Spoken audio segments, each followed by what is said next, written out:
Fala galera, vamos falar agora sobre vírus, beleza? Então, vírus. O que são vírus? Bem, vírus são seres acelulares.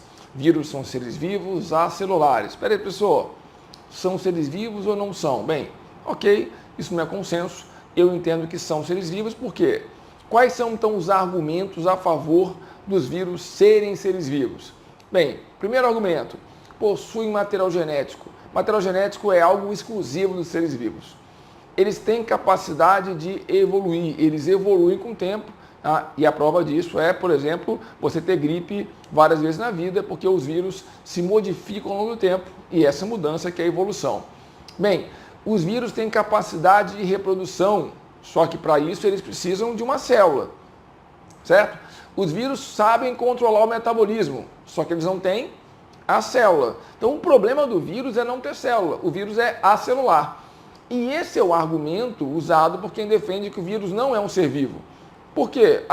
Porque eles entendem que todos os seres vivos são formados por células. Então, o fato do vírus ser acelular indicaria que ele não é um ser vivo. O mais importante é você saber argumentar a favor dele ser um ser vivo ou contra ele ser um ser vivo. Tudo bem? Então, partimos da premissa que o vírus é uma estrutura, uma partícula, é um ser acelular.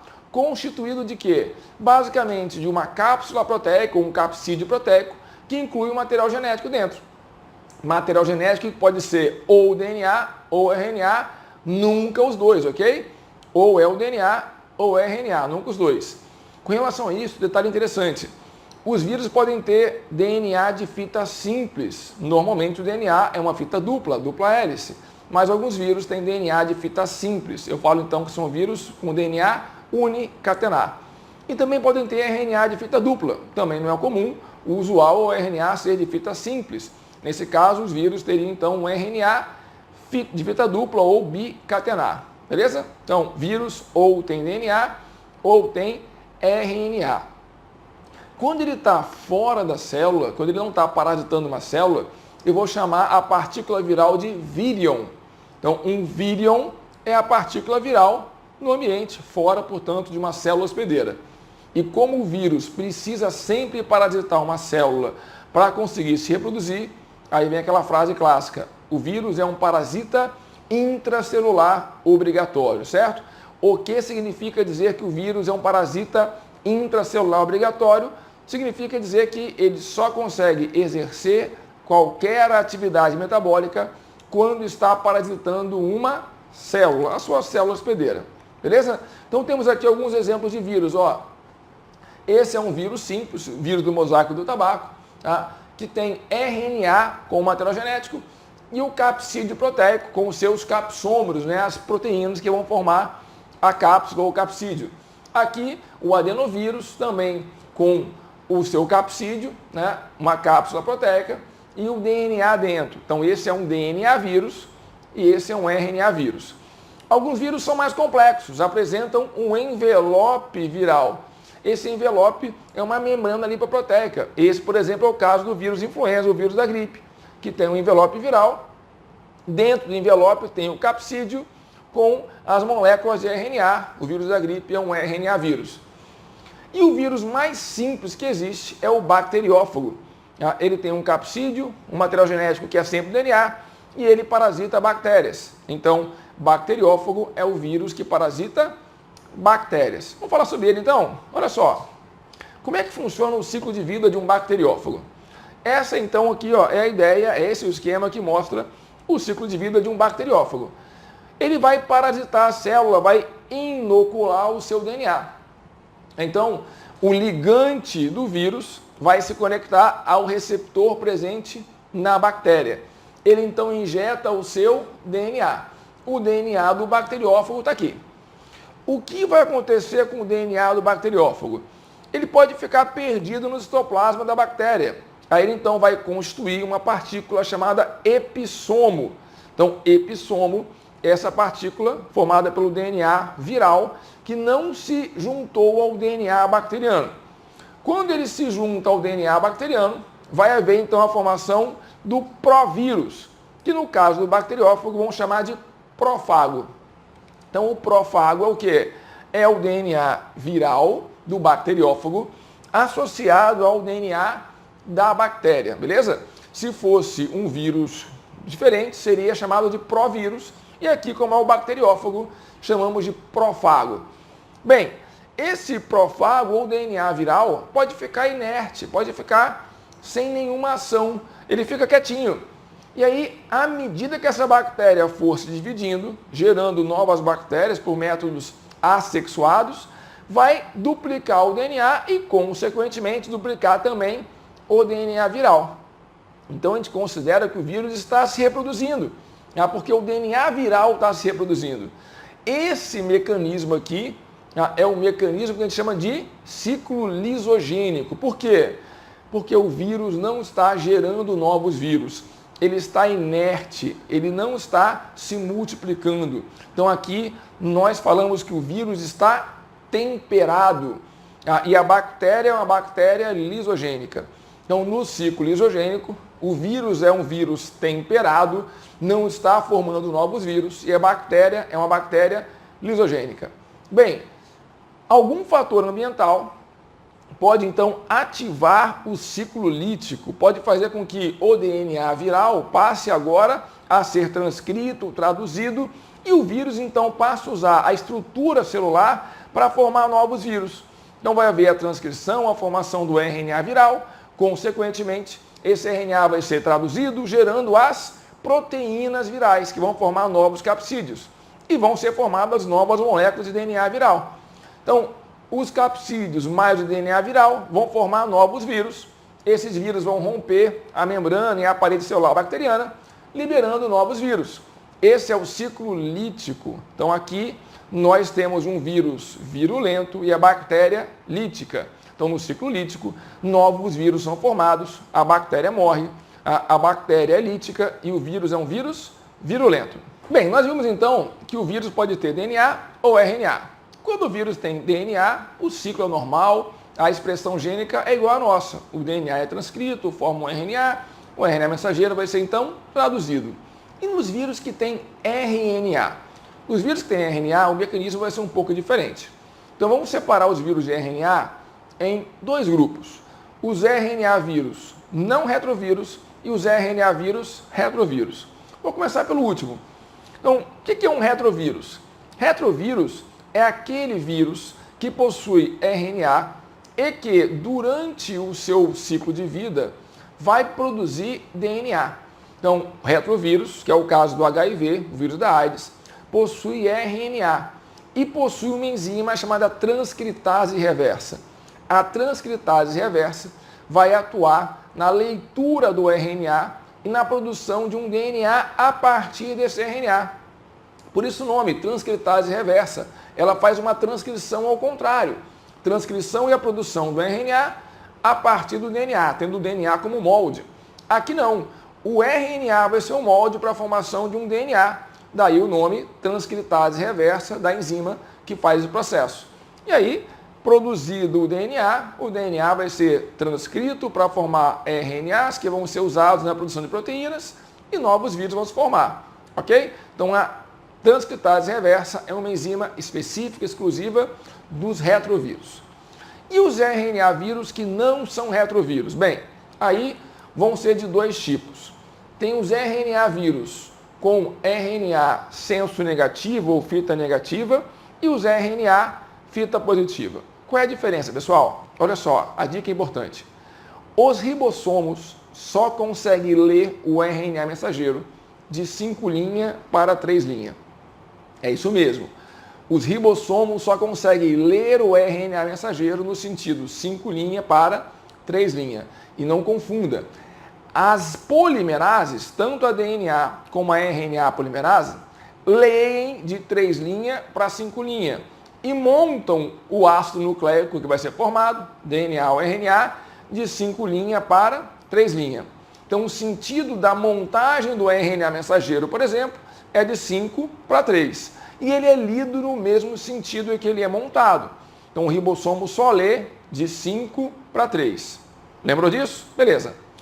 Qual é a diferença entre um RNA negativo e um RNA positivo? É que o RNA positivo é lido pelo ribossomo, o RNA negativo não.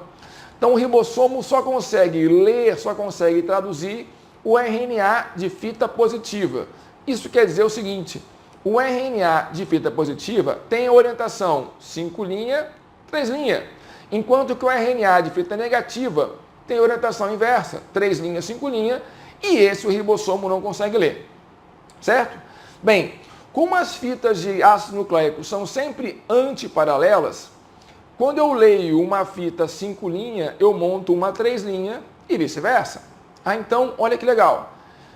Por exemplo, os vírus, hantavírus, vírus da gripe, ebola, sarampo, cachumba, raiva, são vírus de RNA negativo, que está aqui em amarelo. O RNA negativo não pode ser lido pelo ribossomo. O ribossomo não sabe ler esse RNA. Então, quando o RNA entra na célula hospedeira, quando a célula é infectada, esse RNA vai ser copiado. Ele vai servir de molde para a formação de um outro RNA. Mas o outro RNA vai ser o RNA positivo. Sempre um vai servir de molde para a formação do outro, que é o oposto. Esse RNA positivo, então, vai servir para duas coisas. Para quê? Bem, como o RNA positivo é o único que é lido pelo ribossomo, alguns já vão ser diretamente traduzidos, certo? Para formar as proteínas que vão formar a nova cápsula viral. E outros RNAs positivos vão servir de molde para a formação dos RNAs negativos, para formar um novo vírus, já que esse vírus, como é o caso da gripe, é um vírus que tem RNA negativo. Então, ó, de novo, o RNA negativo infectou a célula, foi usado como molde para a formação de novas moléculas de RNA, RNA positiva, que é o oposto. O RNA positivo gerado vai formar a proteína, ou vai ser traduzido para a formação das proteínas virais. E vai servir também de molde para a formação de novas moléculas de RNA negativo. Agora que eu tenho as proteínas, formo a cápsula, tenho um RNA, novos vírus são formados. Pronto, fechou o ciclo. Então vamos sair aqui novos vírus de RNA negativo, como que entrou. Agora, no caso da rubéola, dengue, febre amarela, tá? Que são vírus que têm RNA fita positiva, tá aqui ó, azul, a fita positiva, que é o RNA viral, entrou na célula, ok? Bem, eu já poderia tranquilamente ler esse RNA para formar proteínas da cápsula, porque o positivo é lido. Só que tem um problema, como tem só uma molécula, não teria um volume de produção. Então é interessante fazer o quê? Produzir várias moléculas iguais. Para isso, esse RNA vai servir de molde para a formação de RNA fita negativa. Pô, negativa não é o que eu quero. Sim, mas a negativa serve de molde para formar o que eu quero, que é fita positiva.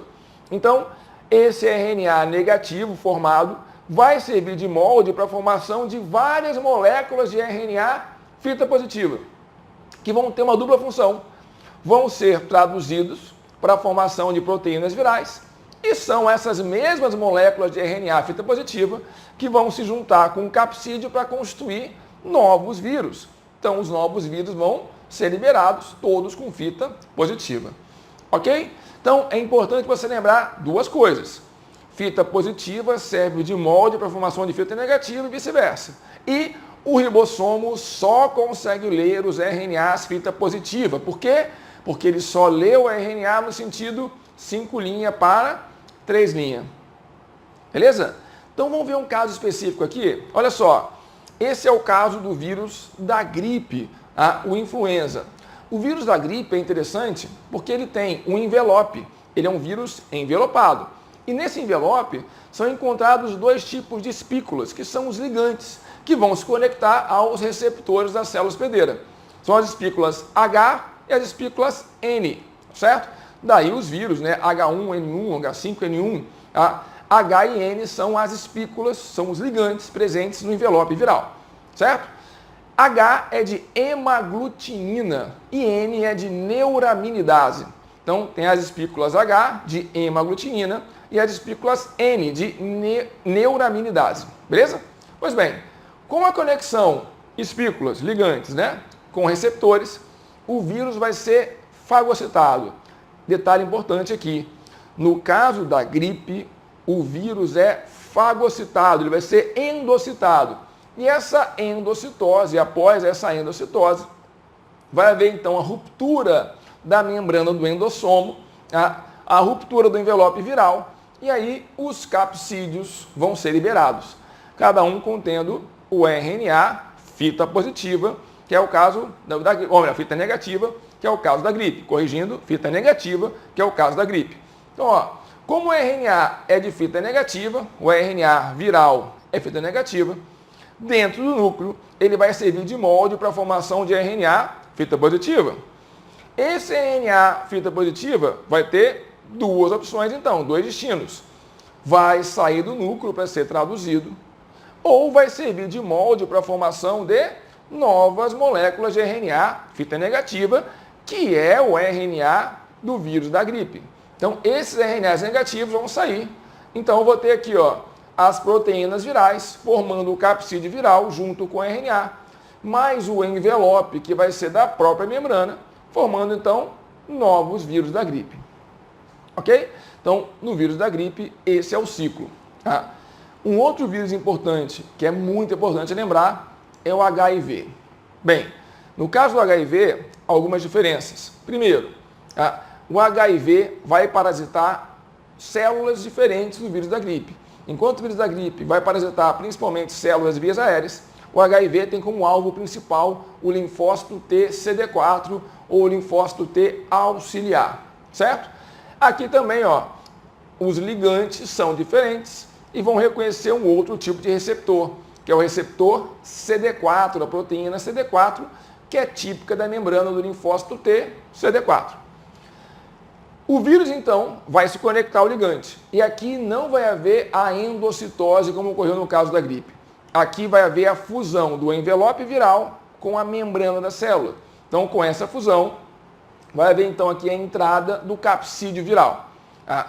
Lembrando que o HIV é um retrovírus. Então, tem que haver a produção do DNA viral a partir do RNA viral, com a participação da transcritase reversa.